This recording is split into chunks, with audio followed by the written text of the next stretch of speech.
গঙ্গাসাগরের ভিড়ে হারালো বাংলাদেশের শিশুটি উদ্ধারের পর দ্রুত তার পরিচয় বের করে তাকে ফেরানোর কাজ করেছে হ্যাম রেডিও। গঙ্গাসাগর মেলায় তাদের সাফল্য আরও একবার প্রমাণিত হলো। জানা গিয়েছে কাকদ্বীপের লট 8 পয়েন্টে 2.5 বছরের এক শিশু উদ্ধার হয়, কিন্তু তার বাবা মাকে খুঁজে পাওয়া যাচ্ছিল না। এই খবর পাওয়ার পর দ্রুত ওই শিশুর পরিচয় উদ্ধারের কাজ শুরু করা হয়। দ্রুত খবর দেওয়া হয় মেলা অফিসার সহ অন্যান্য প্রশাসনিক আধিকারিকদের। এরপর একজন মেয়ে এসে বাচ্চাটি তার বলে দাবি করে। ওই মেয়েটির নাম মেঘনা দাস। তবে বাচ্চাটি মেয়েটির কাছে যেতে চাইছিল না। ঘটনাটি সন্দেহ হওয়ায় দ্রুত খবর দেওয়া হয় পুলিশের উচ্চপদস্থ আধিকারিকরা বিষয়টি নজরে রাখে।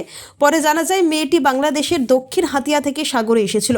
লোকের মাধ্যমে সাগরে এসে হারিয়ে ফেলে শিশুটিকে। এদিকে শিশুটিও বিরক্ত হয়ে ওঠে মায়ের প্রতি। সমস্ত ঘটনায় ঘাবড়ে যায় মহিলার পরিচয় নিশ্চিত হওয়ার পর লট 8-এ হ্যাম রেডিও অপারেটর দেবদত্ত মুখার্জি পুলিশের হাতে তাকে হস্তান্তরিত করে। পরে পুলিশ আরও পরিচয় সম্পর্কে নিশ্চিত হয় এবং কীভাবে ওই মহিলাকে ফেরানো হবে সেই বিষয়টি দেখে।